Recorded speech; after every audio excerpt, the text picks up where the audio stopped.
में हम introduction to human anatomy को सबसे पहले डिस्कस करने जाएंगे। हमारे टॉपिक्स में जो चीज़ें शेयर की गई थी उनमें ये कहा गया है कि हमने एनाटॉमी, फिजियोलॉजी और पैथोलॉजी के ऊपर बुनियादी मालूमात जो हैं वो हमने हासिल करनी है। और इसके बाद एक कैंसर की बाकायदा ट्रेनिंग शुरू होने वाली है। उस कैंसर की ट्रेनिंग में जो है उस कैंसर की ट्रेनिंग के लिए ये बाकायदा फंडामेंटल एक वर्कशॉप ये सैफ़ी साहब ने डिज़ाइन की है और इसी में से ही उस कैंसर की ट्रेनिंग के जो पार्टिसिपेंट्स हैं उनको निकाला जाएगा और आगे मूव किया जाएगा। तो हम ह्यूमन एनाटॉमी के ऊपर हम बात करने वाले हैं। इसमें हम एनाटॉमी और फिजियोलॉजी की जहाँ जो भी कम्बिनेशन इसका है उसको हम शेयर करते चले जाएंगे। जो भी सबसे पहले चीज़ें हम शेयर करेंगे उसमें एनाटॉमी टर्मिनोलॉजी की ancient Greek and Latin word, क्योंकि पूरी एनाटॉमी जो है या तो उसमें यूनानी या फिर लातीनी ज़बान को इस्तेमाल किया गया है, तो ग्रीक एंड लैटिन वर्ड्स इसमें यूज़ किए गए हैं। हम इन पर कुछ टर्मिनोलॉजी है। ब्रांचेस को हम देखते हैं, जो बड़ी बड़ी ब्रांचेस जिन्हें हम अपनी फील्ड में देखते हैं, क्लिनिकली प्रैक्टिस में जिन चीज़ों की हमें ज़रूरत पड़ती है उनमें हमारे पास एक ग्रॉस एनाटॉमी है जिसे आम नज़र से हम जिसे देख सकते हैं, और इस तरह माइक्रोस्कोपिक एनाटॉमी जैसे साइटोलॉजी, हिस्टोलॉजी को हम डिस्कस करेंगे। डेवलपमेंटल एनाटॉमी, एम्ब्रियोलॉजी के ऊपर हम बात करेंगे। और इसके अलावा कंपैरेटिव एनाटॉमी है, मवाजना तवाजना, हम एक इंसान का दूसरे इंसान से, मर्द का औरत से और एक इंसान का किसी एनिमल से, जानवर से मवाजना एनाटॉमी का, ये चीज़ें हमें बुनियादी तौर पर ज़रूरत पड़ती रहती है अमूमन हमें क्लिनिकल एनाटॉमी। और जो हमारी क्लिनिकल एनाटॉमी होती है उसे हम एप्लाइड एनाटॉमी के नाम से भी याद करते हैं, हम एप्लाइड एनाटॉमी। तो एक तो हम ये चीज़ें डिस्कस करेंगे। हैचरी देखेंगे, हमारे स्ट्रक्चर की हैचरी क्या अल्लाह ताला ने किस तरतीब से हमें तैयार किया है, हमें बनाया है, तो इसकी हम पूरी ऑर्गेनाइजेशन देखेंगे कि हम सिंपल से कॉम्प्लेक्स ऑर्गन में किस तरह कन्वर्ट हुए हैं। डिफरेंट स्केल सिस्टम में जो यूज़ किए जाते हैं उन पर हम बात करेंगे। तो स्ट्रक्चरल हैचरी सिंपल से मोस्ट कम्प्लेक्स की तरफ जाते हैं। तो हमारा जिस्म कुछ केमिकल्स की बुनियाद पर है, या तो हमारा सारा का सारा जिस्म जो है वो केमिकल्स, हमारे बॉडी में जितने भी काम होते हैं, अफ़ाल सर अंजाम दिए जाते हैं वो केमिकल्स के नतीजे में, और हम खुद भी, हमारी इब्तदा जो है वो केमिकल से ही है। हमारा कुछ कंपोनेंट सेलुलर है, फिर उसके अलावा हमारे टिश्यूज़ बनते हैं जिसमें ग्रुप ऑफ सेल्स, जब एक तरह के सेल्स, एक ही टाइप के सेल और एक ही काम करने वाले सेल जब आपस में मिल जाते हैं तो वो एक टिश्यू कहलाते हैं। मिसाल के तौर पर आप देख लें, गुर्दे का टिश्यू फेफड़े के टिश्यू से जुदा है, दिल के टिश्यू से जुदा है, स्किन का टिश्यू जो है वो किडनी के टिश्यू से जुदा है। इसी तरह जो यूरिनरी ऑर्गन के टिश्यू हैं वो हमारे कार्डिक सिस्टम के टिश्यू से जुदा हैं। तो हर सिस्टम के अपने टिश्यूज़ हैं सारे के सारे सेल। तो उसको लिए हम कहते हैं कि जब एक ही तरह के सेल्स अपने मखसूस काम, अपने एक जैसे काम कर रहे होते हैं तो उनको हम टिश्यू के नाम से याद करते हैं। तो हम सबसे पहले इसमें ये भी देखते हैं कि हम जो एनाटॉमी है, एनाटॉमी में हमारी बुनियादी तौर पर हमें केमिकल्स, हमें सेलुलर पार्ट हमारा और हमारा टिश्यू का जो कंपोजिशन पार्ट है वो टिश्यू का कंपोजिशन पार्ट इसमें यूज़ हो जाता है। हमारे ऑर्गन तैयार होते हैं, फिर ऑर्गन सिस्टम तैयार होते हैं, फिर हमारा पूरा ह्यूमन ऑर्गेनिज्म तैयार हो जाता है। तो बात करूँगा मैं दोबारा से फिर आपके साथ, जब हम लफ्ज़ एनाटॉमी का इस्तेमाल करते हैं तो एनाटॉम, एना मतलब और टॉमी मतलब कट, टू कट। जब किसी भी के ये सुफिक्सेस है, किसी भी लफ्ज़ के बाद जब टोम का लफ्ज़ इस्तेमाल हुआ होगा तो इसका मतलब है टू कट।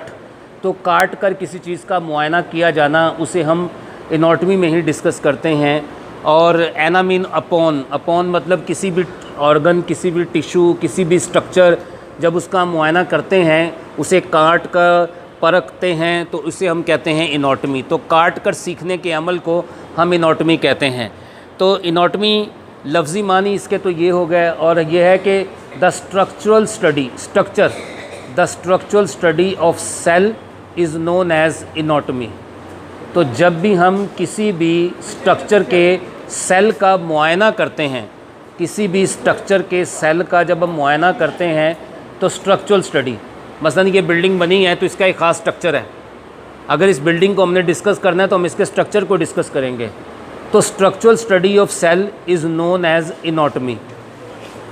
और जब भी हम एनाटॉमी का डिस्कस करते हैं, अगर हमने ये देखना हो कि ये जहाँ हमारी क्लास हो रही है, हम ये तो नहीं कह सकते शदरे में क्लास हो रही है, हम कहेंगे शदरे में, शदरा मोड़, उसके करीब गोरमे बेकरी और उसके पास इजाज़ सैफ़ी साहब का क्लिनिक, उसके नज़दीक ये स्कूल, और स्कूल के मेन हॉल में ये लेक्चर हो रहा है। तो ये है इसकी लोकेशन। जब भी हम इनॉटमी को डिस्कस करते हैं तो ऑर्गन की लोकेशन सबसे पहले बयान की जाती है कि वो ऑर्गन किस जगह पर पाया जाता है। Number 1 is the location. पहले हम उसका स्ट्रक्चर बयान करते हैं, फिर उसकी हम लोकेशन को बयान करते हैं, और उस लोकेशन के साथ साथ उसके रिलेशनशिप के उस अब जिस इस जगह का अगर हमने इहाता करना हो तो हम कहेंगे इसके दाएं तरफ ये है, इसके बाएं तरफ ये है, बीच में ये प्लॉट है। ऐसा ही है ना। तो जब हम मकान प्लॉट ख़रीदते हैं तो तब भी हम इसी तरह लोकेशन को हम बयान करते हैं। तो इनॉटमी को जब भी पढ़ा जाता है तो इनॉटमी की 3 चीज़ें बहुत ज़रूरी हैं। Number 1 is structure, number 2 is location, number 3 is relationship. और इन तीनों चीज़ों में से सबसे ज़्यादा अहमियत की हामिल स्ट्रक्चर है। अगर हमें स्ट्रक्चर की समझ आ जाए तो फिर हम लोकेशन को भी तलाश कर लेते हैं और हम रिलेशनशिप को भी तलाश कर लेते हैं। मिसाल के तौर पर अगर हम कहें कि जिगर, अगर हमें जिगर के स्ट्रक्चर का पता ही नहीं होगा तो हम उसकी लोकेशन को दाएं बाएं से बयान नहीं कर सकते। मसलन हम कहते हैं कि जिगर जो है वो राइट हाइपोकॉन्ड्रियम में पाया जाता है, इसके बालाई जानब यानी इसके सुपीरियर में डायाफ्राम होता है, इसके इन्फीरियर में गॉल ब्लैडर मौजूद होता है, और इन्फीरियो लेटरल में राइट किडनी पाया जाता है। इसकी पोस्टीरियर सरफेस जो है वो पोस्टीरियर एब्डोमिनल वॉल से छूती है, और इसकी सामने वाली सतह जो है वो एंटीरियर एब्डोमिनल वॉल से छूती है, और इसकी दाएं जानब वाला किनारा जो है यानी इसकी जो लेटरल लोब है वो लेटरल एब्डोमिनल वॉल स्वास मसल से छूती है, और इसके मीडियल लोब जो है वो एपिगैस्ट्रियम के ऊपर से गुजरती है, और दरमियान में जो है वो ट्रांसवर्स कॉलन पड़ा होता है। जब हम ये उसकी रिलेशनशिप और उसकी लोकेशन को बयान करेंगे तो हमें जिगर का मुकाम मिल जाएगा। अब ये तो हो गई लोकेशन और रिलेशनशिप। लोकेशन और रिलेशनशिप को बयान करना ये हमारे लिए उस वक़्त बहुत ही ज़्यादा आसान हो जाता है जब हमें स्ट्रक्चर की समझ आ जाती है। तो अगर हमें स्ट्रक्चर का ही नहीं पता तो हम इनॉटमी को फ़र्दर आगे लेकर नहीं चल सकते। तो यहाँ पर इनॉटमी में सबसे पहले हम स्ट्रक्चर को बयान करते हैं। तो स्ट्रक्चर, हमारा सारा जिस्म सेल पर मुश्तमिल है और हर सेल स्पेसिफाइड है। लीवर का सेल अपना है, किडनी का सेल अपना है, बोन का सेल अपना है, लिम्फेटिक टिश्यू का सेल अपना है, ब्लड का सेल अपना है, हेयर फॉलिकल्स का सेल अपना है। हर किसी का सेल अपना अपना है, हर किसी का स्ट्रक्चर डिफरेंट है, एक से दूसरा डिफरेंट है। लेकिन जब सेम स्ट्रक्चर के सेल आपस में इकट्ठे हो जाएं और फिर वो एक जैसा फंक्शन परफॉर्म करें तो उसे हम कह देते हैं कि ये हमारा सेल से मिलकर बना स्ट्रक्चर, कि हमने उसका टिश्यू तैयार कर लिया। सेल के स्ट्रक्चर से टिश्यू, जब सेम शक्ल वाले, सेम काम वाले सेल आपस में मिलेंगे तो वो टिश्यू तैयार करेंगे। जैसे मैंने आपसे पहले कहा है कि गुर्दे का टिश्यू लंग्स में नहीं लग सकता, हार्ट में नहीं लग सकता, कि लग सकता है, नहीं लग सकता, उसका ट्रांसप्लांट नहीं हो सकता, और किसी भी तरह से किसी भी ऑर्गन का ऑटोप्लास्ट भी नहीं हो सकता। तो हम एक जैसे स्ट्रक्चर रखने वाले और एक जैसा काम करने वाले जब इकट्ठे हो जाएंगे तो उन्हें हम कहेंगे टिश्यूज़। अब जब टिश्यूज़, एक जैसे टिश्यूज़ एक यूनिट के लिए जब काम करना शुरू कर देंगे तो उसे हम कहेंगे सिस्टम। तो जैसे गुर्दे के तमाम टिश्यू आप देख लीजिए, देखिए गुर्दे का टिश्यू जुदा है, यूरिटर का टिश्यू जुदा है, उसके लिम्फेटिक टिश्यू जुदा है। अब सेल का स्ट्रक्चर देखिए, मुख्तलिफ स्ट्रक्चर है ना सबके। सेल के सेल यानी किडनी का अपना सेल मुख्तलिफ है, उसके अंदर लिम्फेटिक टिश्यू का सेल मुख्तलिफ है, उसके अंदर यूरिटर निकल रहा है, यूरिटर का सेल मुख्तलिफ है, मगर वो एक के लिए काम कर रहे हैं, एक यूनिट के लिए काम कर रहे हैं। तो ये बन जाएगा हमारा सिस्टम। अब यूरिनरी ब्लैडर का सेल मुख्तलिफ है, यूरिथ्रा का सेल मुख्तलिफ है, समझ गया ना बात को। तो ये मुख्तलिफ सेल जब एक ही तरह का परफॉर्मेंस दे रहे होते हैं तो ऑर्गन टिश्यू बनाते हैं, और मुख्तलिफ टिश्यू जब एक ही यूनिट के लिए काम करना शुरू कर दें उसे हम सिस्टम कहते हैं, और जब मुख्तलिफ सिस्टम मिलकर एक यूनिट के लिए काम करना शुरू कर दें तो उसे हम बॉडी कहते हैं। तो अब हम चले गए सेल, सेल से बना टिश्यू, टिश्यू से बना सिस्टम, यानी ऑर्गन, ऑर्गन से बना सिस्टम, और सिस्टम से बना ह्यूमन बॉडी। अब एक सेल बेशुमार ऑर्गेनेलिस पर मुश्तमिल है। क्या है एक सेल? बेशुमार ऑर्गेनेलिस। अब एक सेल के अंदर माइटोकॉन्ड्रिया है, सेल के अंदर फूड वैक्यूल है, वेस्ट वैक्यूल है, एंडोप्लाज्मिक रेटिकुलम है, सो मैनी स्ट्रक्चर, न्यूक्लियस मौजूद है, ठीक है, न्यूक्लियोलाई मौजूद है हर सेल के अंदर। तो अब हम दोबारा इस स्ट्रक्चर को कुछ यूँ पढ़ते हैं, कुछ यूँ देखते हैं कि हमारा जिस्म का ये जो हैचरी है ये अल्लाह ताला ने तैयार की है। बेशुमार ऑर्गेनेलिज मिलकर एक सेल तैयार करते हैं। ऑर्गेनेलिज, ऑर्गन नहीं, ऑर्गेनेलिज मिलकर एक सेल तैयार करते हैं और एक सेल टिश्यू, और टिश्यू से आगे ऑर्गन, और ऑर्गन से आगे सिस्टम, सिस्टम के बाद ह्यूमन बॉडी। तो अब ये जो हमारा ऑर्गन सिस्टम है सारा का सारा, अब हम चले गए ऑर्गन पर, कुछ बातें दरमियान में हम रिपीट करेंगे लेकिन सिस्टम्स को हम देखते हैं। हमारे जिस्म के जो बड़े बड़े सिस्टम हैं उनमें इंटीगोमेट्री सिस्टम है। मसलन जैसे हमारे बाल हैं, हमारी जिल्द है, हमारे नाखून हैं, हमारी लम्स है, हिस्स है, ये सारा का सारा इंटीगोमेट्री में इस्तेमाल होता है। स्केलेटल सिस्टम है, हड्डियां हैं, मस्कुलर सिस्टम है, नर्वस सिस्टम है, एंडोक्राइन है, कार्डियोवैस्कुलर है, लिम्फेटिक या इम्यून सिस्टम है, रेस्पिरेटरी है, डाइजेस्टिव है, यूरिनरी है, रिप्रोडक्टिव है। ये सारे सिस्टम मिलकर एक ह्यूमन बॉडी को तैयार कर रहे होते हैं। हम ग्रॉस एनाटॉमी पर हम बात करते हैं कि ग्रॉस एनाटॉमी क्या है। वो एनाटॉमी की वो वाली ब्रांच जिसको हम आम आँख से जिसका मुतालिया कर सकें, study by naked eye, known as the gross anatomy. ठीक है, ग्रॉस एनाटॉमी का मतलब ये हुआ फिर कि it's a branch of medical science which deals with the study of the human body, study of the organ, study of the cell with the naked eye. तो जब हम नेकेड आई से उसका मुआयना करते हैं तो उसे हम कहते हैं, आम आँख से, खुली आँख से जब उसका मुआयना किया जाए तो ग्रॉस एनाटॉमी। जैसे हमें देखने पर कान, नाक, बाल ये सब नज़र आ रहे हैं, दिस इज़ और ग्रॉस एनाटॉमी जो हमें दिख रहा है। एब्सस है, ग्रॉस एनाटॉमी में दिख जाता है ना, कोई ज़ख़म हुआ ग्रॉस एनाटॉमी में दिख जाता है, तो ग्रॉस एनाटॉमी। माइक्रोस्कोपिक एनाटॉमी, ऐसी एनाटॉमी की वो वाली ब्रांच जिसको हम माइक्रोस्कोप के साथ डिस्कस करते हैं। मतलब उसमें अगर सिर्फ सेल का मुतालिया किया जाएगा तो साइटोलॉजी कहलाया जाएगा। It's a branch of medical science, it's a branch of anatomy, it's a branch of medical science which deals with the structural study of the cell under the microscope known as the cytology. तो cytology मतलब जो cell का मुतालिया है और histology मतलब जो tissue का मुतालिया है। It's a branch of medical science और anatomy which deals with the structural study of the tissue under the microscope, this is known as the histology. जब ये नॉर्मल होगा तो इसको हम कहेंगे नॉर्मल एनाटॉमी का, लेकिन अगर ये टिश्यू बीमार हो जाए या ये सेल बीमार हो जाए तो इसे हम कहते हैं साइटोपैथोलॉजी, इसे हम कहते हैं हिस्टोपैथोलॉजी। जब ये टिश्यू सेहतमंद है तो साइटोलॉजी और हिस्टोलॉजी, जब ये टिश्यू बीमार हो जाते हैं तो फिर हम इन्हें कहते हैं हम हिस्टोपैथोलॉजी, साइटोपैथोलॉजी। ठीक है, बात समझ में आ गई जी। तो इसी तरह डेवलपमेंटल एनाटॉमी, एम्ब्रियोलॉजी, तो जो इल्म जनीन है, माँ के पेट में बच्चे की ग्रोथ का सारा इल्म जो है वो हमें एम्ब्रियोलॉजी से, हमारी जिस्म की बहुत सी ऐसी तब्दीलियाँ या बीमारियाँ जो बाद में लेटर ऑन डिस्कस करते हैं हम, जैसे दिल में सुराख रह जाना, सॉफ्ट पैलेट का ख़त्म हो जाना, ऑर्गन्स का कम छोटा बड़ा हो जाना, एक गुर्दे का पैदा ना होना, जिन्हें हम कंजेनिटल या जेनेटिक प्रॉब्लम्स में डिस्कस करते हैं, ये सारी मालूमात हमें एम्ब्रियोलॉजी में मिलती है। ठीक है जी। इसके अलावा कंपैरेटिव एनाटॉमी, एनाटॉमी का एक जिस्म के एक हिस्से की दूसरी, अल्लाह ताला ने हमारे कुछ ऑर्गन जो है वो एक एक लगाए हैं। जैसे नाक एक बनाया, हमारी ज़ुबान एक बनाई, हमारा मुंह एक बनाया, हमारा दिल एक बनाया, लेकिन कुछ आज़ा अल्लाह ने दो दो लगाए हैं। जैसे दो फेफड़े लगाए, जैसे अल्लाह ताला ने दो गुर्दे लगाए, तो इसी तरह जिस्म के कुछ आज़ा जो हैं वो दो दो हैं और कुछ आज़ा जो हैं वो एक एक हैं। और अल्लाह ताला ने हमें कहीं पर जिस्म में सिमेट्रिकली जोड़ा है। सिमेट्री का मतलब बिल तरतीब, और बाज़ ऑर्गन्स के साथ दूसरे ऑर्गन्स का ताल्लुक़ जो है वो एसिमेट्रिकल है, तो अल्लाह ताला ने उसे एसिमेट्रिकल जोड़ा है। इसी तरह जब हम जिस्म का मुआयना कर रहे होते हैं, मसलन फेफड़ों का मुआयना जब हम करते हैं तो एक लंग्स को देखते हैं, जिस लेवल से उसका मुआयना किया स्टेथोस्कोप से उसी लेवल से दूसरे फेफड़े का भी मुआयना करते हैं। एक घुटने का मुआयना करते हैं, उसी लेवल पे दूसरे घुटने का भी मुआयना करते हैं उसी शख्स में।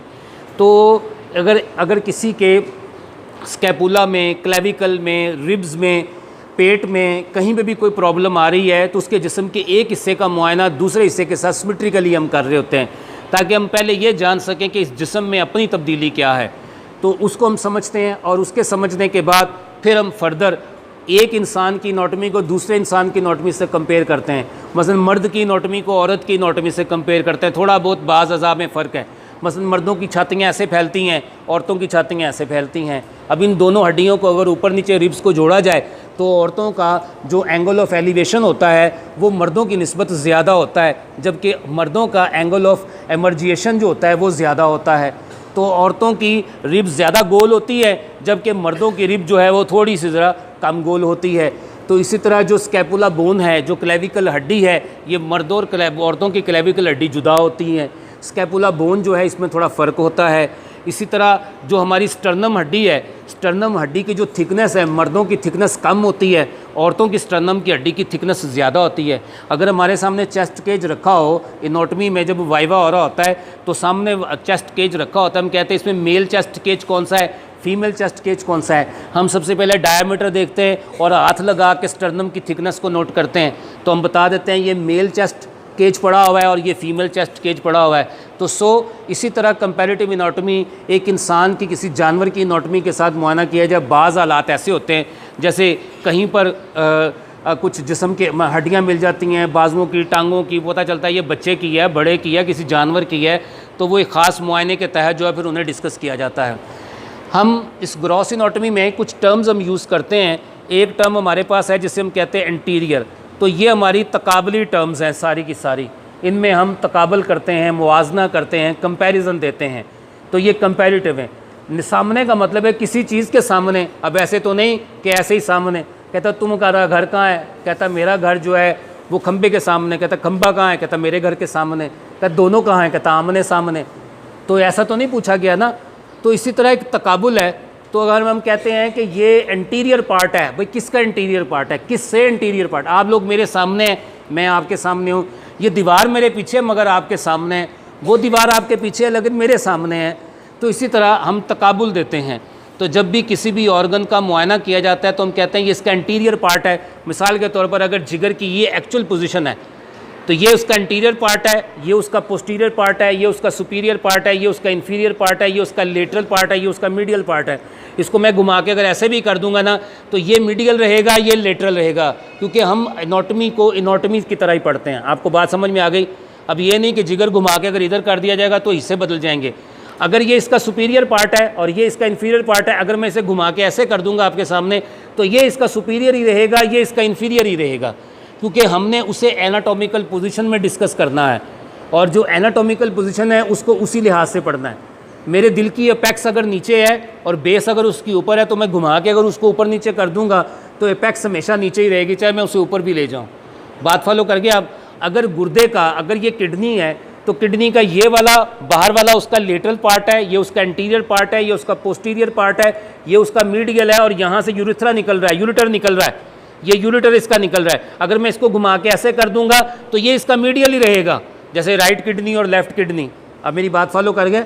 तो अगर उठा के हम उसे टेबल पे रख देंगे और आपको कहेंगे कि इसका मीडियल पार्ट हमें निकाल के दिखाएं तो आप बताएंगे कि इसका मीडियल पार्ट गया है, इसका लेटरल पार्ट गया है, वगैरह वगैरह। ठीक है। तो इसी तरह जब भी हम किसी भी चीज़ को डिस्कस करते हैं तो एंटीरियर मतलब हमेशा ऊपर, पोस्टीरियर मतलब हमेशा पीछे, सुपीरियर का मतलब हमेशा किसी चीज़ के ऊपर, एंटीरियर का मतलब सामने, पोस्टीरियर का मतलब पीछे, सुपीरियर का मतलब ऊपर और इन्फीरियर का मतलब नीचे। ठीक है।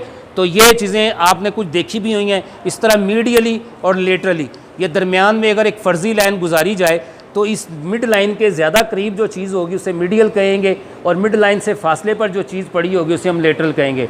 मसलन लीवर की ये वाली जो बाहर वाली लोब है ये लेटरल है, क्या ख्याल है, ये लेटरल है, और ये वाली मीडियल है।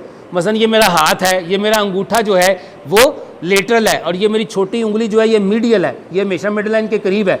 अगर मैं हाथ को उठा के ऐसे कर दूंगा तो बताओ मेरा अब अंगूठा क्या होगा, ये क्या होगा, अंगूठा मिड लाइन के करीब आ गया ना, तो मीडियल हो गया, ये लेटरल ही रहेगा। मैं ऐसे रखूँ, ऐसे रखूँ, ऐसे रखूँ, ऐसे रखूँ, ऐसे रखूँ, ऐसे करूँ, जैसे मर्जी करूँ, ये हमेशा लेटरल ही रहेगा।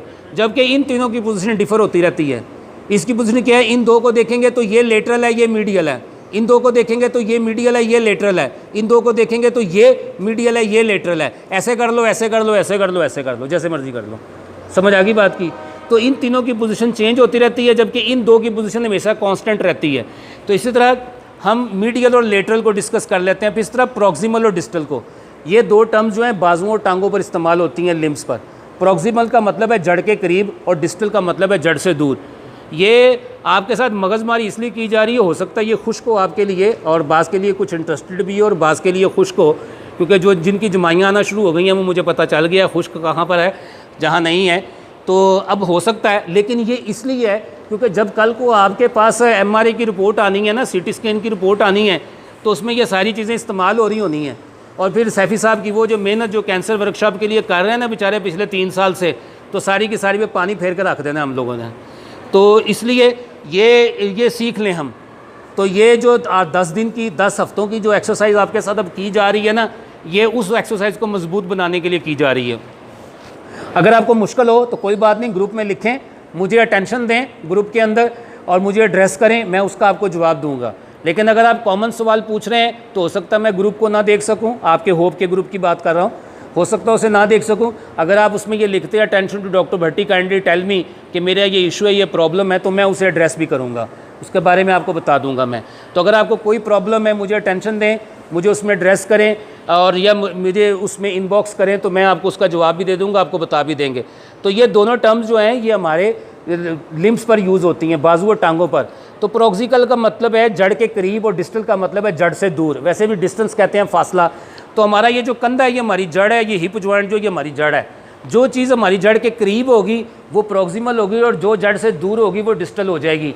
मिसाल के तौर पर हमारी ह्यूमरस का ये वाला जो हेड है ये प्रोक्सिमल हेड है, ये इसका डिस्टल हेड है जो कोनी के पास है। आपको बात समझ में आ गई? अब अगर हड्डी निकाल के आपके सामने रख दी जाए और आपको ये कहा जाए कि इसका प्रोक्सिमल हेड बताएं और इसका डिस्टल हेड बताएं, तो आप बता सकते हैं इसका प्रोक्सिमल कौन सा है, इसका डिस्टल कौन सा है। अगर टांग की हड्डियाँ निकाल के सामने रख दी जाएँ तो बता दिया जाएगा कि इसका प्रोक्सिमल हेड कौन सा है और इसका डिस्टल एंड कौन सा है। ठीक है, तो प्रोक्सिमल मतलब जड़ के करीब और डिस्टल मतलब जड़ से दूर।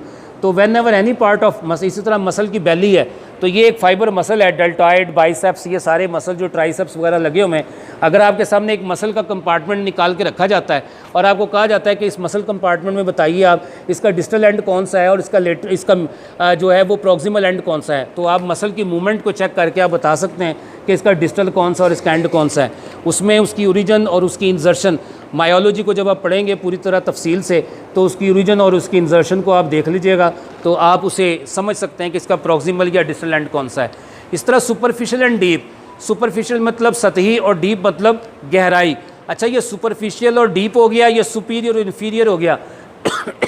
इन 4 टर्म्स में फ़र्क है।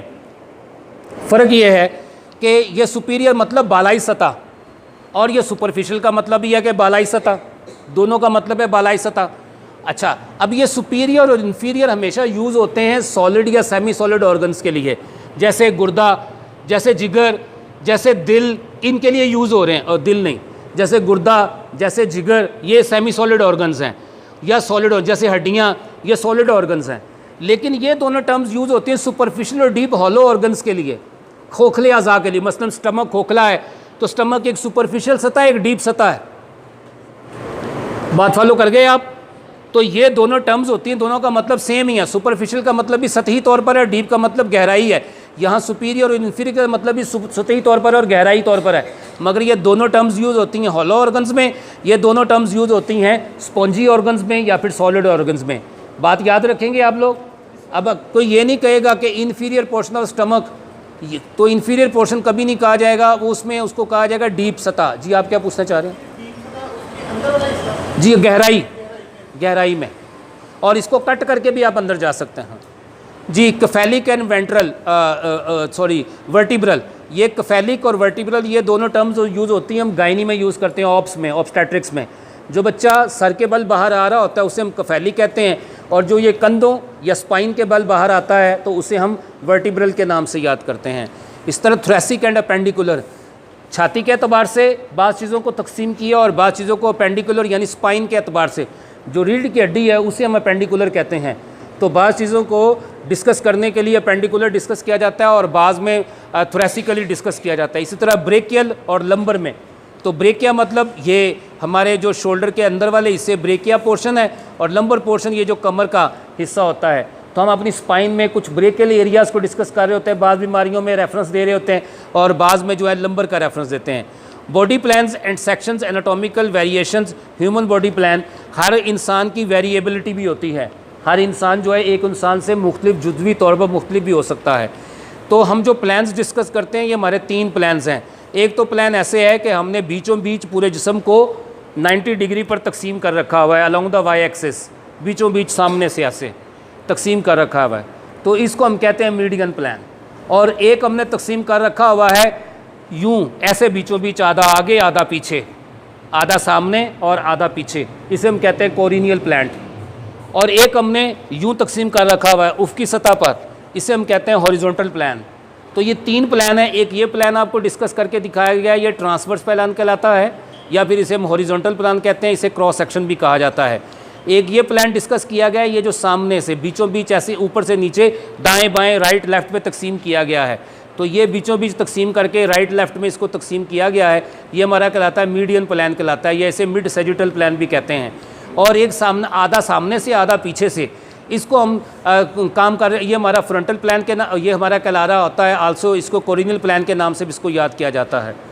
तो फ्रंटल प्लान भी है। तो ये 3 प्लान हैं। हम अपने किसी भी ऑर्गन को या जिस्म को डिस्कस करते हैं। हमारे जिस्म में कुछ कैविटीज़ होती हैं और कुछ मेम्ब्रेन्स हैं। हमारा जिस्म बाज़ कैविटीज़ पर मुश्तमिल है और बाज़ मेम्ब्रेन्स पर मुश्तमिल है। डोर्सल कैविटी है, वेंट्रल कैविटी है, और इसके अलावा हमारे जिस्म में एब्डोमिनल कैविटी है। तो जो हमारा ये dorsal cavity divided into the cranial and the vertebral, हम खोपड़ी को और ये वर्टिब्रा के एरिया को इस डोर्सल कैविटी में हम डिस्कस करते हैं। वेंट्रल कैविटी को कंटेनिंग विजरा, इसमें ऑर्गन्स पाए जाते हैं, डिवाइडेड इनटू 2 मेन कैविटीज़, इसमें से एक थोरेसिक है, एक एब्डोमिनल कैविटी है। अब इस थोरेसिक कैविटी में 2 लेटरल प्लूरल कैविटीज़ हैं, इसमें फेफड़े पाए जाते हैं, और एक सेंट्रल मिड स्टेशल कंटेनिंग पेरिकार्डियम, उसमें दिल पाया जाता है। एब्डोमिनल में एब्डोमिनल कैविटी और पेल्विक कैविटी है। इसको देखने के लिए हम ज़रा इस पर आ जाते हैं। सबसे पहले ये देखिए, ये हमारे पास एक क्रेनियल कैविटी है और ये वेंट्रल कैविटी है, वर्टिब्रल जिसमें पाया जा रहा है। ये दोनों मिलकर हमारा डोर्सल कैविटी कहलाती हैं। फिर इसके अलावा ये 2 हमारी प्लूरल कैविटी हैं और एक हमारी ये कार्डिक एरिया है। यहाँ पर हमारा एब्डोमिनल एरिया है और ये हमारा पेल्विक एरिया है। यहाँ अगर ये हमारा उसका एंटीरियर पोर्शन हम देख रहे हैं, ये हम लेटरल पोर्शन अगर हम देखें तो ये उसका क्रेनियल पोर्शन और ये पूरा का पूरा स्पाइन वाला वर्टिब्रल का हॉलो जगह मिलती है हमें। इस तरह हमें ये लंग्स का एरिया मिल रहा होता है, ये दरमियान में ये कार्डिक का एरिया है, ये नीचे एब्डोमिनल है, ये अपर एब्डोमिनल है, और ये पेल्विक कैविटी हमें मिल रही होती है।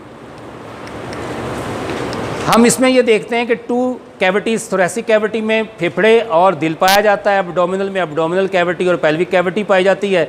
इसके अलावा सीरस कैविटी लाइक है, slit like linked by serous membrane. 2 तरह की मेम्ब्रेन है, एक सीरस मेम्ब्रेन है, एक सिरोजा मेम्ब्रेन। इसे हम सीरस मेम्ब्रेन को हम सिरोजा कहते हैं, और एक और मेम्ब्रेन होती है जिसे हम म्यूकस मेम्ब्रेन कहते हैं। म्यूकस का मतलब भी लुआबदार झिल्लियाँ, क्या मतलब? लुआबदार झिल्लियाँ, और सीरस मेम्ब्रेन का मतलब भी लुआबदार झिल्लियाँ। अब ये लुआबदार झिल्लियों में दोनों का काम एक ही है, इनका काम सक्रीशन पैदा करना है, इनका काम पीएच को मेंटेन करना है, ब्लड की भी पीएच को मेंटेन करना है, या वहाँ पर जो भी कंटेंट गुजर रहा है उस कंटेंट के पीएच को मेंटेन करना है, उसके लोकल एरिया को। तो इसमें हमें सीरस मेम्ब्रेन और म्यूकस मेम्ब्रेन बराह रास्त किसी भी ऑर्गन के ऊपर, अंदर, बाहर, जहाँ पे भी उसकी जो लोकेशन बनती है, मिसाल हमारा नाक है, इसके अंदर जो मेम्ब्रेन है म्यूकस मेम्ब्रेन है। हमारा बकल कैविटी है, इसके अंदर जो मेम्ब्रेन है म्यूकस मेम्ब्रेन है। हमारी जो ज़बान है इसके ऊपर म्यूकस मेम्ब्रेन है। इसी तरह हमारा ये जो ट्रैकिया है, हमारा उसोफेगस है, इसके ऊपर म्यूकस मेम्ब्रेन है। तो म्यूकस मेम्ब्रेन का अपना एक अस्तर होता है और ये सिंगल लेयर में होती हैं, और ये मोस्ट ऑफ द टाइम जो होता है ये पेवमेंट एपिथेलियम टिश्यू की शक्ल में मौजूद होती हैं।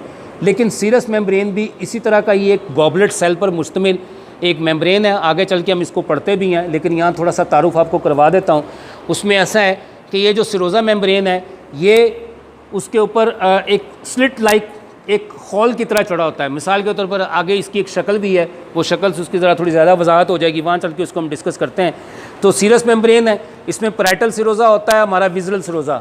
तो पैराइटल सिरोजा जो बाहर से कवर कर रहा होता है आउटर ही आउटर में, और विजुअल जो ऑर्गन्स के ऊपर कवर उसकी कवरिंग दे रहा होता है। मिसाल के तौर पर हमारा ये जो पेट के अंदर जो मेम्ब्रेन है पूरी आंतों के ऊपर जो चढ़ी हुई है, जिसने सारा लिम्फेटिक टिश्यू जो है, पेरिटोनियम जिसे हम बोलते हैं, ये टोटल पेरिटोनियम जो है ये सिरोजल मेम्ब्रेन है। क्या है ये? सिरोजा की तरह इसने हमारे पूरे ऑर्गन को जो है वो अपना कवर किया हुआ है। और इस तरह ये सिरोजा मेम्ब्रेन की एक एग्जांपल है। ये आप यूँ समझ लीजिए एक बैलून है, बैलून की बालाई सतह पर अपना हाथ रखें और उसके अंदर उसे ले जाएं, तो आप देखेंगे कि हाथ तो अंदर चला गया, लेकिन इस बैलून की जो सतह है उसके अंदर जो हवा मौजूद है वो शॉक एब्जॉर्वर के तौर पर काम कर रही है। आप वाटर बॉल के अंदर हाथ को ले जाएं तो अंदर पानी है, तो अल्लाह ताला ने हमारे ऑर्गन के ऊपर, बाज़ ऑर्गन के ऊपर जो है वो डबल पॉकेट लेयर मेम्ब्रेन दी और उसके अंदर फ्लूइड दिया है, और वो सिरोजल मेम्ब्रेन्स होती हैं। जैसे हमारे जिगर के ऊपर सिरोजा मेम्ब्रेन है, जैसे हमारे किडनी के ऊपर सिरोजा मेम्ब्रेन है। मतलब बाहर से मुक्का लगे तो अगर सिरोजा मेम्ब्रेन ना होती तो शायद वो रप्चर हो जाता, लेकिन अगर ज़्यादा गहरी चोट लगे तो जिगर फट भी जाता है, गुर्दा फट भी जाता है, तो ज़्यादा चोट लगने से। लेकिन मुक्का शुक्का लगने से नहीं फटता। तो अगर वो ना होती तो शायद मुक्का लगने से ही फट जाता। उसके अंदर जो फ्लूइड मौजूद है वो शॉक ऑब्जर्वर के तौर पर है। यहाँ पर अल्लाह ताला ने सिरोजा मेम्ब्रेन को इस तरह लगाया है, ये देखें, उस बैलून की अंदर की सतह को आप समझ लीजिए और ये बैलून की बाहर की सतह को आप समझ लीजिए। तो ये सिरोजा मेम्ब्रेन है, ये शॉक ऑब्जर्वर के तौर पर इस्तेमाल होती हैं और अल्लाह ताला ने हमारे ऑर्गन की हिफाजत के लिए इनको लगाया हुआ है। अब इसी तरह आप ये देख लीजिए, हमारी ये दिल के ऊपर एक झिल्ली पाई जा रही है, या हमारे ये फेफड़ों के ऊपर जो झिल्ली पाई जा रही है, इनके अंदर लिक्विड मौजूद है। यहाँ पेरिकार्डियल एफियन मौजूद है और यहाँ प्लूरल एफियन मौजूद है। समझ गया बात को? तो ये हमारी सिरोजा मेम्ब्रेन की दो बड़ी एग्जांपल है हमारे जिस्म के अंदर। इसी तरह हम अपने जिस्म को समझने के लिए उसे 9 बड़े पार्ट्स में तकसीम करते हैं अपने पेट को। इस पर काफ़ी दफ़ा पहले भी बात हुई है, मगर यहाँ हम बात करते हैं। ये हमारा पहला पार्ट है। 2 फर्जी लाइनें इसमें लगाई जाती हैं उफ़की सतह से, जो हमारी मिड क्लेविकुलर लाइन को काटती हुई नीचे तक आती है, या फिर इसे हम निपलर लाइन के नाम से भी याद करते हैं। तो 2 लाइनें हमने ऐसे लगा दी पेट के ऊपर, जो निपल के ऊपर से गुजर के हैं या मिड क्लेविकल से गुजर के हैं। तो हमारा पेट हो गया 3 हिस्सों में तकसीम। एक लाइन हमारी जो फ्री रिब है, यानी 11th रिब जो है, उसके किनारे से पेट के ऊपर लगाएं तो एक जो क्रेस्ट है, जिसे हम बेल्ट बोन कहते हैं, जहाँ हम अपना ज़ारबंद बांधते हैं, एक उस ज़ारबंद वाली लाइन से एक लाइन लगाएं यहाँ पर। तो पेट ऐसे भी 3 हिस्सों में तकसीम हो गया। तो ये पेट ऐसे 3 हिस्सों में तकसीम हुआ, 1 2 3, इधर भी 1 2 3, तो कुल मिला के 9 हिस्से बन गए। ये कहलाता है राइट हाइपोकॉन्ड्रियम राइट साइड पर, और ये कहलाता है लेफ्ट हाइपोकॉन्ड्रियम, इसे कहते हैं एपिगैस्ट्रियम। ये राइट लंबर, ये लेफ्ट लंबर, ये दरमियान में अम्बलाइकल, और ये राइट इलियक फोसा, ये लेफ्ट इलियक फोसा, और दरमियान में हाइपोगैस्ट्रियम। तो 9 हिस्सों में हम अपने जिस्म को तकसीम कर देते हैं। पेट को, अपने पेट को 9 हिस्सों में तकसीम कर देते हैं ताकि हमें ऑर्गन्स को स्टडी करना, ऑर्गन्स को पढ़ना हमारे लिए आसान हो जाए। और ये उसके बीनीथ ऑर्गन है, कुछ इस तरह का इमेज है जो उसके अंदर लगा होता है, हमें अंदाज़ा से एक हो जाता है, और हम अपने ऑर्गन को प्रॉपर जो है वो डिस्कस करते हैं, स्टडी कर लेते हैं। हिस्टोलॉजी की थोड़ी देर पहले आपको बात कर चुका हूँ। माइक्रोस्कोपिक स्टडी है जिसमें आप स्ट्रक्चर्स को, सेल्स को हम देखते हैं, तो टिशू को, और tissues are prepared by the fixation, और इसमें कुछ आर्टिफैक्ट्स भी आ जाते हैं। बाज़ औक़ात हवा आ जाती है उसमें, वो जो ज़ैनलिनस्थेन, जो नीला रंग, नीली दवाई, वो आम नीली दवाई नहीं होती, नीली स्याही नहीं होती, वो एक मखसूस केमिकल होता है, लेकिन उसे भी नीली दवाई ही के नाम से याद किया जाता है। मगर वो मुंह में लगाने वाली नीली दवाई वो जो थी वो नहीं है ये वाली, ये और नीला रंग होता है जो सिर्फ सेल्स को। और इसमें हम सरसों का तेल इस्तेमाल करते हैं, ऑयल, ब्रासिका ऑयल यूज़ करते हैं।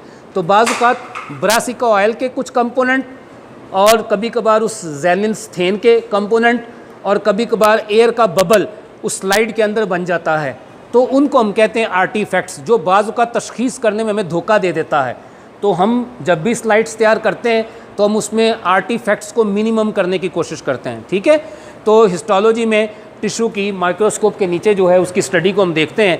अब ये उसकी एक एग्जांपल आपको दी जा रही है। मसलन इसमें सिलिएटेड एपिथेलियम है, ये वाली शक्ल जो है 300x पर, आपने देखा होगा माइक्रोस्कोप के नीचे 3 तरह के लेंस लगे होते हैं, घुमाया एक, फिर दूसरा, फिर तीसरा, 3 लेंस लगे होते हैं ना माइक्रोस्कोप के अंदर। जो कम्प्लेक्स माइक्रोस्कोप है, सिंपल माइक्रोस्कोप ठीक है, एक ही लेंस लगा होता है, लेकिन इसमें 3। मसलन अगर अब 300x के ऊपर अगर देख रहे हैं तो हमें ये एपिथेलियम नज़र आ रहा है। अगर हम 1700x के ऊपर देख रहे हैं तो वही एपिथेलियम ये दिख रहा है। और अगर हम लोग जो हैं वो 2600x के ऊपर उसको देख रहे हैं तो वही एपिथेलियम इस तरह का दिख रहा है। नहीं, ये इसकी ज़रूरत भी नहीं थी, ये जस्ट दिखाने के लिए, बताने के लिए, ठीक है जी। एडिशनली हम जो इनॉटमी के साथ जो अगली चीज़ें जो हम डिस्कस करते हैं, जिन चीज़ों की हमें ज़रूरत होती है, उसमें एक है पैथोलॉजी को, ये structural change caused by disease. अब यहाँ भी देखिए स्ट्रक्चर चेंज है। अब मैं दोबारा वापस जाऊँगा, 2-3 लाइनें आपके सामने दोहराऊँगा, आपने उन पर तवज्जो देनी है, और अगर लिखना चाहें तो आप उनको लिख भी लीजिए। उसमें ऐसा है, the structural study of cell is known as anatomy, the functional study of cell is known as physiology, the morbid study of cell is known as pathology. लफ्ज़ चेंज हुआ है सिर्फ एक ही, structure anatomy, functional physiology. Morbid मतलब बीमार, मतलब diseased, तो डिजीज्ड लिख लें, मॉर्बिड लिख लें, तो morbid structural study of cell is known as pathology. तो ये तीनों एक ही चीज़ हैं। क्या हैं ये? एक ही चीज़ हैं। अगर मैं ये कहूँ लेट्स सपोज कि मेरी गाड़ी आज ख़राब है, तो उसके ठीक होने में और ख़राब होने में क्या फ़र्क है? वो कहता है जनाब जब मैं चलाता हूँ तो मुझे कोई तंगी नहीं होती और मेरा सफ़र बआसानी तय हो जाता है और कोई फालतू आवाज़ नहीं आती और मैं पुरअमन अपना सफ़र तय करता हूँ, मतलब मेरी गाड़ी ठीक है। गाड़ी ख़राब क्यों है? पेट्रोल ज़्यादा ले रही है, गाड़ी बार बार झटका लगा के बंद हो रही है, गाड़ी को ये प्रॉब्लम है, तो मैं कहता हूँ मेरी गाड़ी ख़राब है। यानी जब आपने नॉर्मल को समझा है तो आप अब नॉर्मल को समझ पा रहे हैं, तो जब अब तक नॉर्मल को नहीं समझेंगे आप अब नॉर्मल को नहीं समझ पाएंगे। और गाड़ी मतलब उसका स्ट्रक्चर, उसका इंजन होता है भाई, उसमें फलां चीज़ होती है भाई, मेरी गाड़ी ये, इसमें ये चीज़ें होती हैं भाई। तो जब मैं उसको हम गाड़ी का नाम देते हैं, तो गाड़ी का एक स्ट्रक्चर है, इंसानी जिस्म का एक स्ट्रक्चर है। ये इंसानी जिस्म नॉर्मल फंक्शन करता है, वक्त पर खाना खाता है, वक्त पर उठता है, वक्त पर सोता है, वक्त पर अपने सारे काम करता है, सिम्टम फ्री रहता है, तो नॉर्मल है। जैसे ही सिम्टम आना शुरू हो जाते हैं तो अब नॉर्मल हो गया है, मॉर्बिड हो गया है। तो जब तक मैं अपने जिस्म के नॉर्मल फंक्शंस को स्टडी नहीं करूँगा तो मैं अपने जिस्म के अब नॉर्मल फंक्शंस को भी स्टडी नहीं कर सकता। तो बात हम सारी के सारी सेल की करते हैं, हम सारी के सारी स्ट्रक्चर की करते हैं, हम सारी की सारी टिश्यू की करते हैं, हम ऑर्गन की करते हैं, हम सिस्टम की करते हैं। तो सिस्टम का नॉर्मल फंक्शन करना और सिस्टम का एबनॉर्मल फंक्शन करना, बस इसी को बुनियादी दर्जे से लेकर तशख़ीसी दर्जे तक इसको लेकर जाना, इसे डायग्नोस कहते हैं। और ये एनाटॉमी, फिजियोलॉजी और पैथोलॉजी एक ही इल्म के तीन मुख्तलिफ नाम हैं, ये तीन इसके मुख्तलिफ दर्जे हैं। एक अच्छा मुआलिज बनने के लिए इन तीनों दर्जों को समझना बहुत ज़रूरी है। जब तक इन तीनों दर्जों को हम नहीं समझेंगे हम अच्छे मुआलिज नहीं बन सकते। तो इसमें जो चीज़ें हम इसमें देखते हैं, क्लिनिकल एनाटॉमी, जिसे मैंने शुरू में आपके सामने अप्लाइड एनाटॉमी भी कहा, जिसमें हम डिस्कस करते हैं बीमारियों को भी साथ साथ। मसलन एक किताब है, आप ख़रीद लीजिए, हो सकता है किसी के पास हो भी, वो बुक है anatomy and physiology for nurses. तो ये जो anatomy and physiology for nurses है, ये किताब है, इसको हम कहते हैं अप्लाइड एनाटॉमी की बुक है। इस अप्लाइड एनाटॉमी की बुक में आपको एनाटॉमी का स्ट्रक्चर भी बयान किया गया, उसकी फंक्शंस भी बयान किए गए हैं, उसकी पैथोलॉजी भी बयान उसमें की गई है, और साथ ही साथ उसके क्लिनिकल नोट्स भी दिए गए हैं। उस क्लिनिकल नोट्स में उसकी मेजरमेंट्स, उसकी एडवाइस, उसकी anatomy and physiology for nurses, वो किताब उर्दू में भी बाज़ राइटर्स ने लिख दी, और अंग्रेज़ी में अगर आप वो किताब ख़रीदें तो ज़्यादा अच्छा है, क्योंकि उसमें आपको पूरा नॉलेज मिल जाता है। तो अब उसमें ये हमारे पास अप्लाइड एनाटॉमी की बुक है। तो क्लिनिकल एनाटॉमी में हम मेडिकल इमेजिनिंग लेते हैं, उसमें हम एक्सरे भी देखते हैं, एक्सरे की स्टडी लेना। एडवांस रेडियोलॉजिकल स्टडीज़ में जैसे CT है, DSR है, DSA, PET है, इन स्कैनिंग को हम लोग देखते हैं। कभी कभार तशख़ीस करने में इन स्कैनिंग की ज़रूरत पड़ जाती है। अब ये चीज़ें, अब मैं मेडिकल डॉक्टर हूँ, मैं इनका मास्टर नहीं हूँ, मैं इनका माहिर नहीं हूँ। हमने अपनी फील्ड में एक्सरे पढ़ लिया ज़्यादा से ज़्यादा और उसको आज हमने देख लिया, लेकिन CT, MRI, CT स्कैन अगर कोई मेरे सामने ले आओ, मुझे कहे डॉक्टर साहब है CT स्कैन रहा, तेनू तशख़ीस करके दो, रिपोर्ट बना के दो, भाई ये मेरी फील्ड नहीं है। ये फील्ड एक रेडियोलॉजिस्ट की है और उसने इसके ऊपर काम किया है, वो छोटी छोटी चीज़ों को पिक करता है, उसमें हमने मोटी मोटी चीज़ें देख रखी हुई हैं। तो आप भी मोटी मोटी चीज़ें पढ़ लें, जिस तरह हमने मोटी मोटी चीज़ें देखी हुई हैं, सतही तौर पर उसका इल्म हासिल किया, आप भी उसका सतही तौर पर इल्म हासिल कर लीजिए, ताकि आपको तशख़ीस करने में आसानी हो जाए। बाकी फ़र्दर उसके लिए हम भी कहते हैं कि रेफर टू सम रेडियोलॉजिस्ट, उसके पास जाइए, अपनी रिपोर्ट बनवाइए, वो हमारे पास लाइए, फिर उस पर हम आपसे बात करेंगे। तो ये स्कैनिंग के बारे में बुनियादी मालूमात हासिल करना, इस तरह सोनोग्राफी, अल्ट्रासाउंड इमेजिनिंग और मैग्नेटो रेजोनेंस, MRI, ये चीज़ें यहाँ आपके सिलेबस में लिखने का मतलब ये है कि इन नामों से आप फेमिलियर हो जाएं। ज़िंदगी में जब कभी मौका मिले, इस पर बेशुमार यूट्यूब पर उसके लेक्चर भी मौजूद हैं। अगर आपकी इंग्लिश की पिक अच्छी है, आप अच्छी तरह समझ सकते हैं, आपको एनाटॉमी फिजियोलॉजी पर आपकी दस्तरस बहुत अच्छी है, आप यूट्यूब पर जाइए, वहाँ बेशुमार लेक्चर्स पढ़ें, उनको सीख लीजिए। आप एक्सरे पढ़ना सीख लीजिए, एक्सरे देखना सीख लीजिए। तो ये सारी स्किल जो है ये ऑलरेडी पहले से पड़ी हुई है, तो इसको आप देखिए। अगर कोई मुश्किल हो तो उस्तादों से पूछ लीजिए।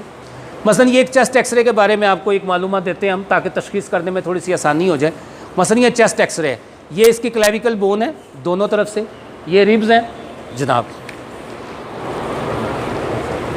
ये रिब्स हैं हमारे बराह रास्त स्टर्नम के साथ आके मिलती हैं और कुछ स्टर्नम के साथ नहीं मिलती। जो स्टर्नम के साथ बराह रास्त आके मिलती है उनकी तादाद कितनी होती है? जो स्टर्नम के साथ बराह रास्त आकर मिलती है उनकी तादाद कितनी होती है?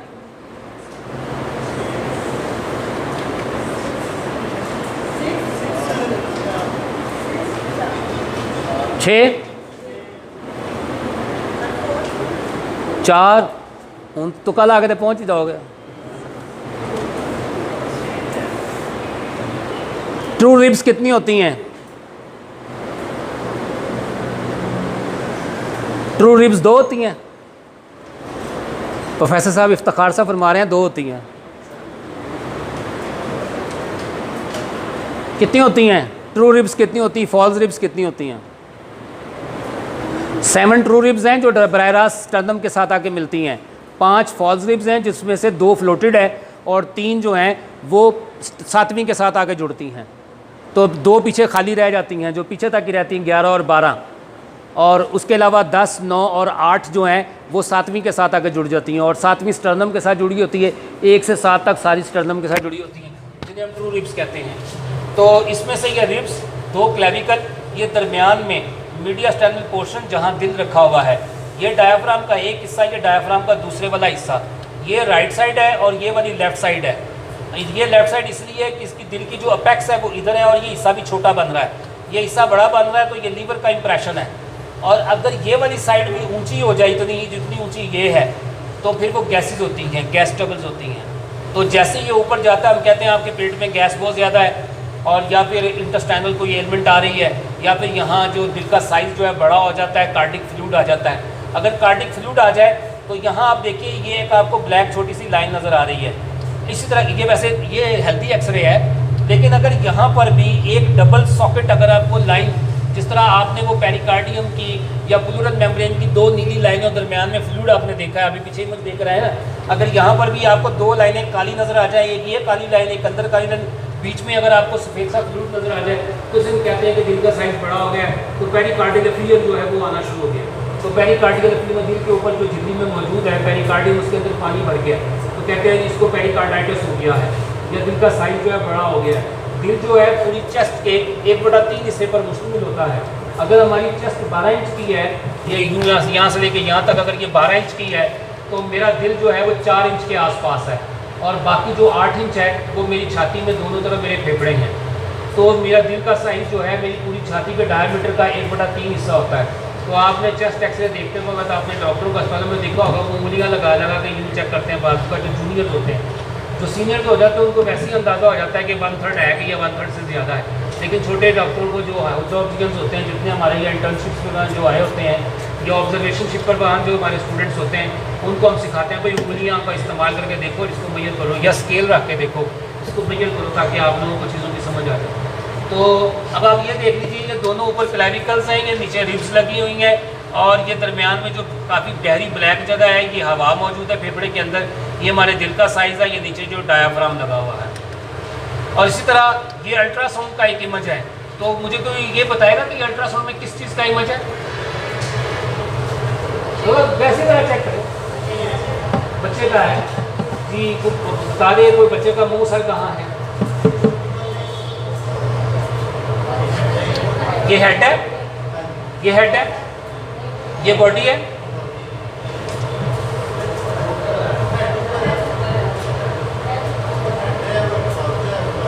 जिसको नहीं समझ आया ना वो बताए कि मुझे समझ नहीं आया, और जिसको आ गया वो बता दे मुझे आ गया। आपको समझ नहीं आया, आपको समझ नहीं आया, आ गया तरन्नुम साहब दसोगे? आके दस दियो, किसी प्रोफेसर हो आ जाओ, प्रोफेसर डॉक्टर गुलाम तरन्नुम साहब फ्रॉम KRK। ये हेड है,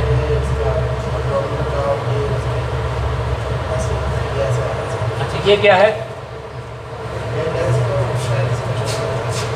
और ये क्या है और ये क्या है? शाबाश। ये नोज़ है, ये लिप्स है, ये उसका फेस है, ये उसका पीछे से ब्रेन है, ये उसका एब्डोमिनल पार्ट है, ये चेस्ट कंपोनेंट है, ये लेग्स है। ठीक है जी, क्लियर हो गया इमेज? हो गया इमेज क्लियर? चलिए इस तरह से हम ये मैंने जस्ट एक इमेज लगाया कि अल्ट्रासाउंड की बाकायदा ज़रूरत है, अहमियत। और सैफी साहब को आप थैंक यू बोलें कि इन्होंने अपने पाँव घिसा दिए गाड़ियों के, अपने पेट्रोल ख़त्म कर दिए, रोज़े हमने सफ़र में खोले, लेकिन सुनवाई कोई नहीं हुई हमारी। अच्छा जी, इसी तरह ये टोमोग्राफी है, तो टोमोग्राफी में भी ये डेक्सा स्केल और टोमोग्राफी जो है ये हमें डिस्कस करती हैं हमारी वैस्कुलराइजेशंस को। और इसी की जो शॉर्ट फॉर्म हमारे पास अल्ट्रासाउंड में मौजूद है उसे हम कहते हैं डॉपलर अल्ट्रासाउंड। तो डॉपलर अल्ट्रासाउंड से इन चीज़ों की अहमियत कम तो नहीं हुई, सीटीवीटी की, ये कलर, पेट स्कैन की, डेक्सा स्कैन की, सीटी स्कैन की अहमियत कम नहीं हुई। इन ये बाज़ चीज़ों को, ये छोटे साइज में चीज़ों को पिक कर लेती हैं, बहुत अच्छी तरह से पिक करती हैं। लेकिन जो हमारी ग्रॉस पैथोलॉजी में अगर कोई तब्दीली आ रही हो तो उसके लिए हम अपना डॉपलर अल्ट्रासाउंड से भी बहुत कुछ देख लेते हैं। इसी तरह ये डेक्सा स्कैन है, ये सिर्फ और सिर्फ खून की नालियों से मुतल्लक मालूमात हासिल करने के लिए लिया जाता है। इसी तरह ये हमारा पेट स्कैन है, ये पेट स्कैन जो है ये जैसे आपने वो ड्रामे फिल्मों में भी देखते हैं कि वो जहाँ कुछ साया होता है तो वो एक बजर आना शुरू हो जाती है, वो ये टूल यूज़ करते हैं पेट का। तो जो इमॉर्फिक चीज़ें जो हमारे जिस्म में वजूद पकड़ रही होती हैं, और जर्मनी में बाकायदा इसके ऊपर अपना एक काम हो रहा है पेट स्कैन के थ्रू जो है वाइटल फोर्स के ऊपर कुछ एक्सपेरिमेंट्स अभी गूगल पर आप उनको देख भी सकते हैं, नेट पर कुछ इन्होंने कुछ लोगों ने इस पर काम भी करना शुरू किया है वाइटल फोर्स की एक्टिवेशन पर। तो पेट स्कैनिंग जो है, पेट स्कैनिंग से भी हम मालूमात ले लेते हैं, ये भी डायग्नोस करते हैं। इस तरह MRI है, MRI से नामों से हम लोग वाक़फ़ हैं, इनकी दायरा तशख़ीस जो है उनसे भी हम वाकिफ़ हैं, ये चीज़ें हमारे लिए ज़रूरी हैं। टिश्यूज़ पर हम आ जाते हैं। हमने ये देखा अभी पीछे कुछ स्लाइड्स थी, उन स्लाइड में हम थोड़ा डिस्कस करके आ रहे थे कि ये केमिकल लेवल है, सेलुलर है, टिश्यू, ऑर्गन सिस्टम और ऑर्गेनिज्म के ऊपर हम बात कर रहे हैं। यहाँ कुछ चीज़ों को हम रिपीट करेंगे ताकि हम टिश्यूज़ को पढ़ सकें। आज के हमारे लेवल में 2 टिश्यूज़ हम डिस्कस करेंगे। उन 2 टिश्यूज़ को डिस्कस करने के बाद हम देखेंगे कि नेक्स्ट हमारा जो लेक्चर होगा उसमें बाकी 2 टिश्यूज़ को हम डिस्कस करेंगे। तो हम केमिकल लेवल, हमारा बॉडी जो है उसकी हैचरी में एक केमिकल लेवल है। मसलन केमिकल क्या है? Atoms combines to make molecules. हमारे जिस्म के में मशहूर बेशुमार मौजूद एटम्स हैं और एटम्स मिलकर मॉलिक्यूल्स तैयार करते हैं। और ये मॉलिक्यूल्स हमारे लिक्विड पार्ट के अंदर पाए जा रहे हैं। मसलन हमारे खून के अंदर एटम्स है ना, ब्लड के अंदर, लिक्विड पार्ट में, हार्मोन्स में, सेक्रीशंस में, और इसी तरह हमारे इलेक्ट्रोलाइट्स हैं हमारी बॉडी में, आयंस हैं हमारी बॉडी में मौजूद है ना सारे। हमारे जिस्म में कुछ धातें मौजूद हैं, है ना, स्ट्रक्चर है हमारी बॉडी। और दुनिया का सबसे अजीम तरीन मैग्नेट भी हमारा जिस्म है। हमारे जिस्म में बहुत ऐसी चीज़ें पाई जा रही हैं, ये मैग्नेटिक रेजोनेंस डेवलप करता है अपनी। तो हमारा जिस्म भी एक मैग्नेट है।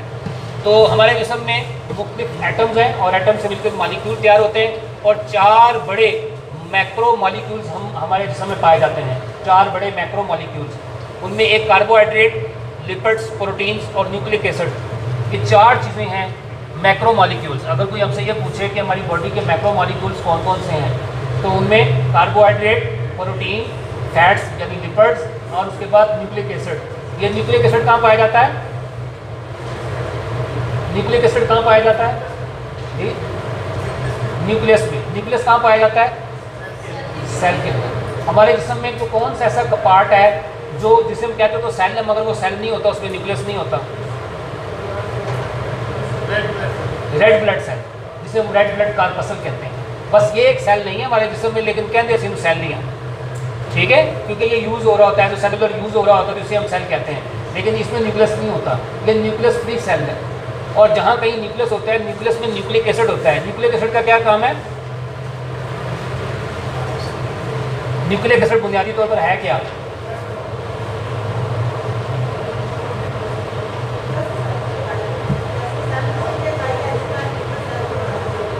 न्यूक्लियर सेल की इकाई है।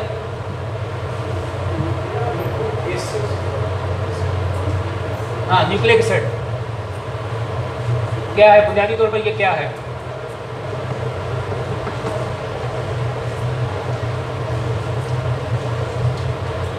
आपने ट्रांसमीटर का नाम सुना? बॉडी में कुछ न्यूरो ट्रांसमीटर्स होते हैं, ये हमारी बॉडी का न्यूरो ट्रांसमीटर। अगर ये न्यूक्लिक एसिड में, न्यूक्लियोटाइड में अगर ये न्यूक्लिक एसिड ना होता तो शायद हमारा न्यूक्लियस भी वजूद ना पकड़ता। हमें पैदा करने से पहले, इस कायनात को पैदा करने से पहले अल्लाह ताला ने सबसे पहले न्यूक्लिक एसिड पैदा किया।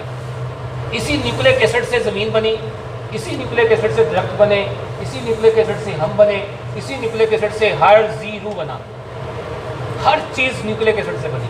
तो न्यूक्लिक एसिड अल्लाह ताला की तख्लीक में से पहली तख्लीक है। अगर हमारे न्यूक्लियस में से न्यूक्लियस निकाल लिया जाए तो हमारा जिस्म ज़ाया। अब इसका मतलब ये है कि जिस तरह हम एक रूह का तस्वर रखते हैं तो न्यूक्लिक एसिड भी हमारे लिए एक रूह का तस्वर है, हमारे सेल का। ठीक है, तो न्यूक्लिक एसिड एक हमारा बेसिक मैक्रोमॉलिक्यूल है, और ये मैक्रोमॉलिक्यूल जो है हमारा इलेक्ट्रोलाइट है।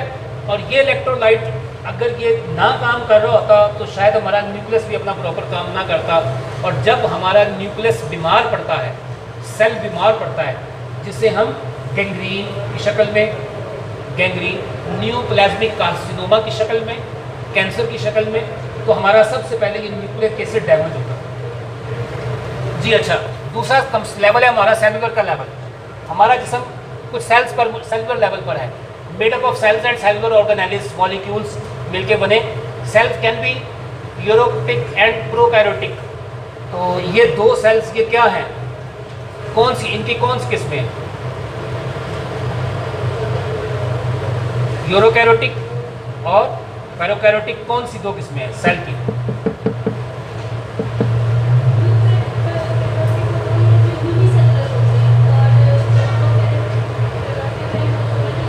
शाबाश, ये यूनिसेलुलर है, ये मल्टी सेलुलर है।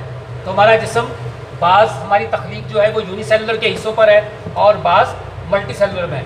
मल्टी सेलुलर का मतलब ये है कि वो अपने से एक से दूसरा सेल तैयार कर सकता है, और मोनोसेलुलर का मतलब है वो एक से दूसरा सेल तैयार नहीं करता, खुद से नहीं तैयार करता, उसमें मिटोसिस नहीं होता। हमारी बॉडी के बेशुमार फंक्शंस रीमॉड्यूल या रीजनरेट होते हैं ऑर्गन्स, कुछ ऑर्गन रीजनरेट नहीं होते, रीमॉड्यूल नहीं होते। अब बात फॉलो कर गए जी। उसके बाद है ऑर्गेनेलिस। एक स्ट्रक्चर के अंदर बेशुमार ऑर्गेनेलिस मौजूद होती है एक सेल्स में, दैट परफॉर्म डेडिकेटेड फंक्शन एक स्मॉल ऑर्गन के लिए। यानी small organ, cell is also small organ, कि उसमें बेशुमार ऑर्गेनेलिस मिलकर एक सेल तैयार हुई है। तो हमारी बॉडी का जो स्मॉलेस्ट ऑर्गन है that is a cell, cell is a unit.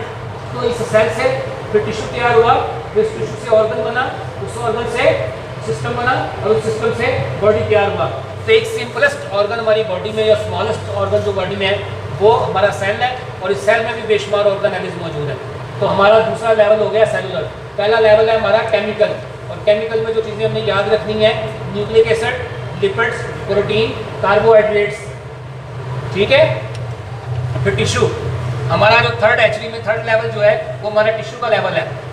हमारे बेशुमार सेल्स जो कलेक्ट हुए हैं, देखिए, collection of cells that work together to perform specialised function, यानी एक ही काम कर रहे हो, स्पेशल काम कर रहे हो, एक यूनिट के लिए काम कर रहे हो, तो known as the tissue. 4 basic types of tissues in the human body, epithelium, connective tissue, muscular tissue और नर्वस टिश्यू। ये 4 टिश्यू हैं, इन चारों टिश्यू से मिलकर बने हैं हम लोग। तो epithelium tissue, connective tissue, muscular tissue और नर्वस टिश्यू। तो हम पढ़ते हैं अपने इन 4 बेसिक टिश्यूज़ में से अपना पहला टिश्यू जिसे हम कहते हैं एपिथेलियम टिश्यू। तो सबसे पहले हम देखते हैं कि टिश्यू हमें क्या कहता है। टिश्यू कहता है group of cells closely associated that have similar structure and perform a related function. एक सिमिलर फंक्शन रखता है, ये सिमिलर स्ट्रक्चर रखता है, यानी एक जैसा स्ट्रक्चर, और परफॉर्म करता है फंक्शंस को भी जो कि उसके रिलेटेड होता है। यदि गुर्दा जिगर के लिए काम नहीं कर रहा, गुर्दे का टिश्यू, गुर्दे का सेल हार्ट के लिए काम नहीं कर रहा, वो अपने लिए काम कर रहा है, तो डेडिकेटेड काम कर रहा है, रिलेटेड और सिमिलर स्ट्रक्चर रखता है, तो इसे हम कहते हैं टिश्यू। 4 टाइप्स ऑफ टिश्यू में एपिथेलियम, जो हमारा एपिथेलियल टिश्यू है, ये कवरिंग या लाइनिंग देता है, किसी ऑर्गन को कवर करेगा या लाइनिंग बनाएगा। कवरिंग के लिए अमूमन हम समझते हैं कि आउटर मोस्ट कवरिंग, और लाइनिंग के लिए हम कहते हैं इनर मोस्ट कवरिंग। मसलन जुबान, ये अंदर ओरल कैविटी, तो अंदर की लाइनिंग, ये स्टमक, तो स्टमक के अंदर की लाइनिंग, ये आँख, तो आँख के अंदर की